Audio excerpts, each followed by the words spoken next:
So battling the wind and the rain, I have come here on this rather miserable bank holiday Monday to review the Lexus NX 300H.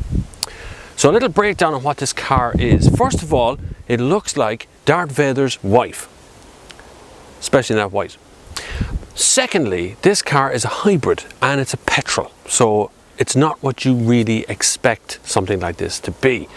Now the key of this car is that it's powered by a 2.5 litre petrol engine and also powered by an electric motor, a bit like the, the Toyota Prius or the rest of the kind of Toyota Lexus range. Thing is that it looks fabulous. I think it looks fabulous. It's something completely different on the road, and I really like that. I really appreciate that kind of look, and it really does attract a lot of attention. It's also competing in the luxury market range. Now by that I mean that it's up there with Audi Q5, BMW X5, maybe that kind of size. X5 is quite large. And there's a cow who seems rather upset that I'm here reviewing a car. So let's have a little look around the car and see how it starts to compete with the rest of the range. So first of all, I'm at the back of the car because I wanted to show you a simple little thing. On the keys here, still a very upset cow, he really wants to talk to me. It's just a little set of keys here, right? And so what I'm able to do is once I unlock the car, you can hold down the button and it starts the boot opening on its own. It's completely automated now at the moment. That's on my camera gear in the back of it, of course. It's quite slow, but it's good. When you're walking back to the car with your shopping bags in your hand, you can press the button and the boot will be open before you get there. And when you want to close it, you can just press the button up here and it completely closes itself as well. Again, it's a little slow and noisy, but it's good in that respect. I like that. Moving on. Right, it's about time we get on with some driving really, isn't it? It's all electric, as you can see. There's no engine noise when you start up. Fans, all that sort of stuff is all dealt with by electricity. Actually, it goes immediately into EV mode, unless the engine is cold, and then you'll find that the engine will cut in to heat up. Put it in D, and it drives off like any other electric car. There's the doors locking. Just about hear that engine, that electric engine do its thing.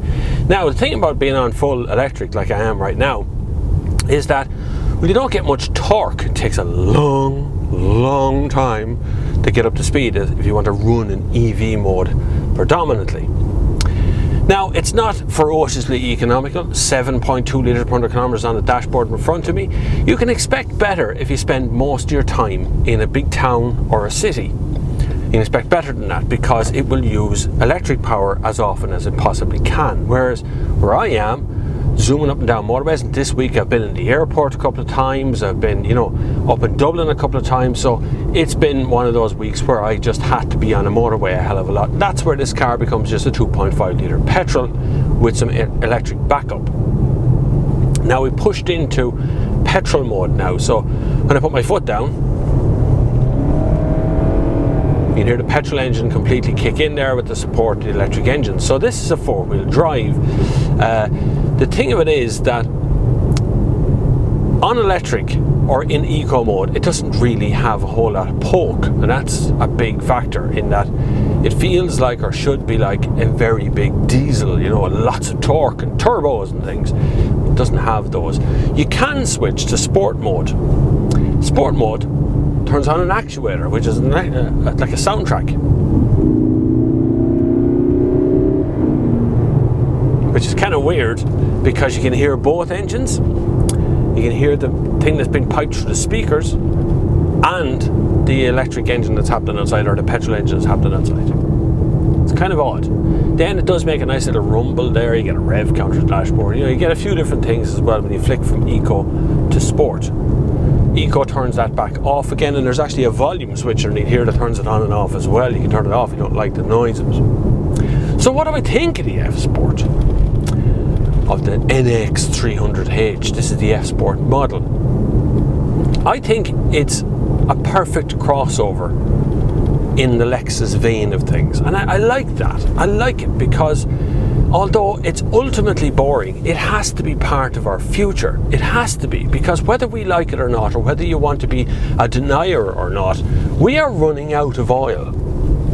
And oil maketh the world turn realistically.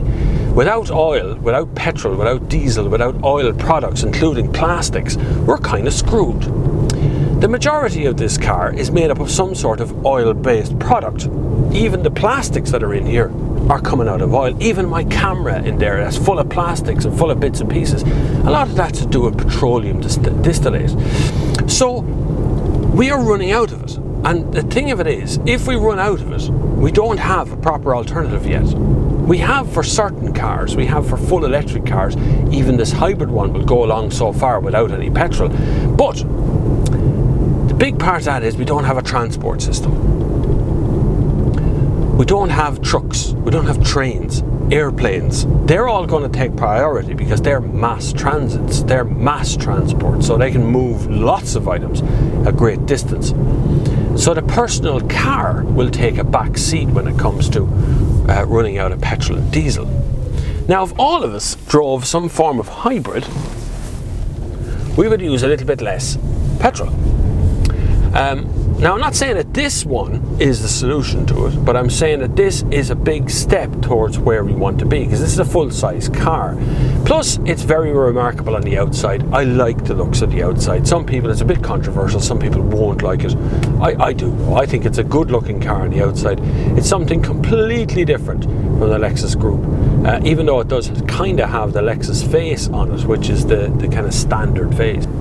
So there you have it. That is the Lexus NX 300H. This has been Bob Flavin for Independent.ie.